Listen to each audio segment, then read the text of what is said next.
చందమామ కథ. నమ్మక ద్రోహి.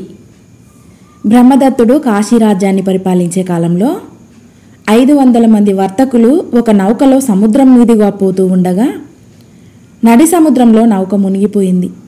నౌకలో ఉన్న వారిలో ఒక్కడు తప్ప అందరూ చేపలకు ఎరయ్యారు. అందరూ చావగా మిగిలినవాడు కరంబియా అనే సముద్ర తీర నగరాన్ని చేరుకొని తిండి కోసము బట్ట కోసము ముష్టి ఎత్తసాగాడు. అక్కడి ప్రజలు వాడి దుస్థితికి జాలిపడి సమస్తమైన వస్తువులు వాడికి ఇవ్వబోయారు. ఇవన్నీ నాకెందుకు, నాకింత బట్ట తిండి చాలు అని వాడు వారిచ్చిన వస్తువులను నిరాకరించాడు. ఇది చూసి ప్రజలు, ఓహో ఇతడెవడో గొప్ప విరాగి తపస్వి అనుకొని అతనికొక పర్ణశాల నిర్మించి అందులో ఉంటూ తపస్సు చేసుకోమన్నారు. అతను అందులో ఉంటూ కరంబియ మహాముని అని పేరు పెట్టుకుని ఎంతో గౌరవ ప్రతిష్టలు సంపాదించుకున్నాడు. అతని దర్శనం కోసం రాజులు కూడా రాసాగారు. ఈ విధంగా కరంబీయుడి స్నేహం సంపాదించిన వారిలో పాములకు రాజైన పండరకుడు, గరుడులకు రాజుగా జన్మించిన బోధిసత్వుడు ఉన్నారు. ఒకనాడు గరుడరాజు వచ్చి కరంబీయుడికి ప్రణామం చేసి పక్కనే కూర్చుని, స్వామి, మా గరుడులకు పాములకు యుద్ధం జరిగినప్పుడల్లా పాముల కన్నా గరుడులే ఎక్కువగా చావటం జరుగుతున్నది. మాకు పాములను ఎలా పట్టాలో తెలియటం లేదనుకుంటాను. ఇందులో ఏదో రహస్యం ఉన్నది. ఆ రహస్యం ఏమిటో మీరు పాముల నుంచి తెలుసుకొని నాకు చెప్పగలరా అని అడిగాడు. కరంబీయుడు సరేనన్నాడు. గరుడరాజు వెళ్ళిపోయాడు. తర్వాత సర్పరాజు తనను చూడటానికి వచ్చినప్పుడు కరంబీయుడు ఆయనతో, రాజా, గరుడులు మిమ్మల్ని పట్టుకోగానే చచ్చిపోతాయట. దీనికి ఏమిటి కారణం? ఎలా పట్టుకుంటే మీ సర్పాలు లొంగిపోతాయి అని అడిగాడు. దీనికి సర్పరాజు వినయంగా జవాబిస్తూ, స్వామి, అది మా రహస్యం. నేను గనక ఈ రహస్యాన్ని బయటపెట్టానో నా జాతికంతకు ద్రోహం చేసిన వాణ్ణి అవుతాను, జాతి వినాశనానికి కారకుడనవుతాను. కనుక ఆ సంగతి నన్ను అడగకండి అన్నాడు. అదేమిటి, నేను ఈ రహస్యాన్ని మరొకరికి చెప్పేస్తానని నీవు నిజంగా శంకిస్తున్నావా? అలా ఎప్పటికీ జరగదు. నేను కేవలము ఆ రహస్యం ఏమిటో తెలుసుకుందామని అడుగుతున్నాను. నాకు చెప్పినందువల్ల నీ జాతికి ఏమాత్రము నష్టం కలగదు అని కరంబీయుడు అన్నాడు. సర్పరాజు కరంబీయుడికి రహస్యం చెబుతానని మాట ఇచ్చి సెలవు పుచ్చుకున్నాడు. ఆయన తన దర్శనం కోసం మర్నాడు వచ్చినప్పుడు కరంబీయుడు మళ్ళీ అడిగాడు. కానీ సర్పరాజు రహస్యం బయట పెట్టలేదు.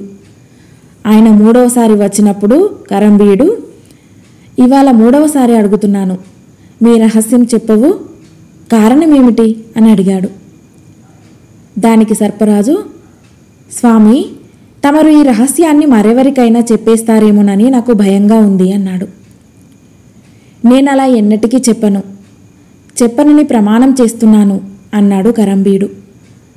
ఆయన ప్రమాణం చేసిన మీదట సర్పరాజు తన రహస్యాన్ని ఈ విధంగా బయటపెట్టాడు. మేము పెద్ద పెద్ద రాళ్లను మింగి మా శరీరాలను బరువుగా చేసుకొని పడుకొని ఉంటాం. గరుడులు మా మీదికి వచ్చినప్పుడు మేము నోళ్లు తెరుచుకొని వారి మీదే కలయబడతాం. గరుడులు మా తలలను పట్టుకొని గాలిలోకి ఎగురుతారు. మా బరువులు మోయటం చేత వారి శరీరాలలో ఉండే నీరంతా పైకి వచ్చేస్తుంది. వారు ఆ కారణంగా చచ్చిపోతారు. మూఢులైన ఆ గరుడులు మా తలలు పట్టుకోవటానికి బదులు మా తోకలు పట్టుకొని గాలిలోకి లేచినట్టయితే మేము మింగిన రాళ్ళన్నీ కింద పడిపోతాయి. మా శరీరాలు తేలిక అవుతాయి. మమ్మల్ని వారు తన్నుకుపోగలుగుతారు. ఇదే మా రహస్యం అని చెప్పాడు.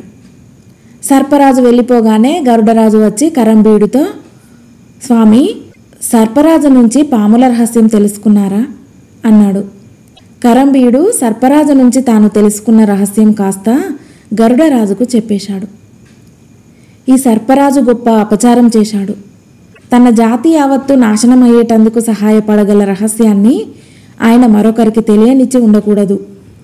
నేనిప్పుడే వెళ్ళి ఆయనను పట్టుకుంటాను అంటూ గరుడరాజు తన రెక్కలతో జుమ్ జుమ్ మారుతాన్ని లేపి సర్పరాజు తోకను పట్టుకొని ఆకాశంలోకి ఎగిరాడు. తలకిందుగా వేలాడుతున్న సర్పరాజు తాను మింగిన రాళ్లనన్నింటినీ కక్కేశాడు. ఆయన విచారంతో, అయ్యో, నా నాశనాన్ని నేను కోరి చేతులారా తెచ్చుకున్నాను కదా.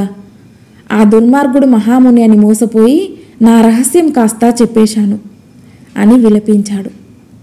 ఇది విని గరుడరాజు, మూర్ఖుడా, నీ రహస్యం ఆ దొంగ సన్యాసికి చెప్పేసి ఇంకా ఎందుకు దుఃఖిస్తావు?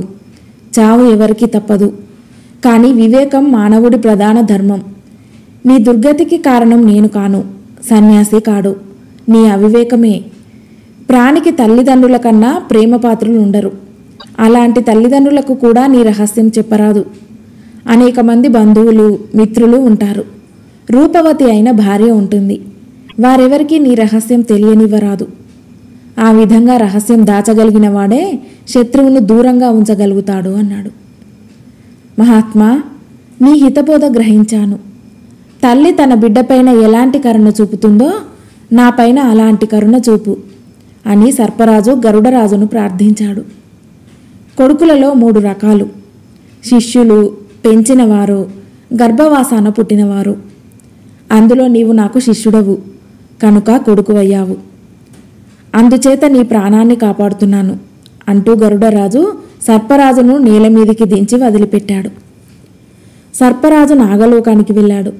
గరుడరాజు తన లోకానికి వెళ్ళి గరుడులతో, సర్పరాజైన పండరకుణ్ణి మిత్రుడుగా చేసుకున్నాను, కానీ అతడికి నా పట్ల ఎలాంటి భావం ఉన్నదో పరీక్షించవలసి ఉన్నది అని చెప్పి నాగలోకానికి వెళ్ళి తన రెక్కలతో మళ్ళీ జుంజుం మారుతం లేపాడు. వెంటనే సర్పరాజు రాళ్ళు, ఇసుక మింగి తోక కనపడకుండా చుట్టుకుని నేలపై పడుకొని నోరు తెరిచి బుసకొట్టసాగాడు. అప్పుడు గరుడరాజు, ఇదేమి సర్పరాజా, మనం సంధి స్నేహము చేసుకుంటుమి గదా, మళ్ళీ నన్ను చంపటానికి సిద్ధపడుతున్నావేమిటి అని అడిగాడు. దానికి సర్పరాజు, మిత్రమా, వివేకి అయినవాడు ఎవరినీ నమ్మరాదు.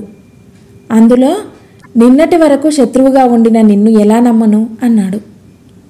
గరుడరాజు నవ్వి, నా పాఠం నాకు బాగానే ఒప్పగించావు, పద ఆ దొంగ సన్యాసిని చూసి వద్దాం అన్నాడు. ఇద్దరూ కలిసి కరంబీయుడి పర్ణశాలకు వెళ్ళారు. సర్పరాజు కరంబీయుణ్ణి చూసి, నిన్ను చూసి గొప్ప మునివి అనుకుని నా రహస్యం చెబితే దాన్ని గరుడరాజుకు చెప్పి ఎందుకు నమ్మకద్రోహం చేశావు అని అడిగాడు. నేను అజ్ఞానం చేత ఆ పని చెయ్యలేదు. మీరిద్దరూ నా మిత్రులే అయినప్పటికీ నాకు గరుడరాజు పైన అభిమానం జాస్తి.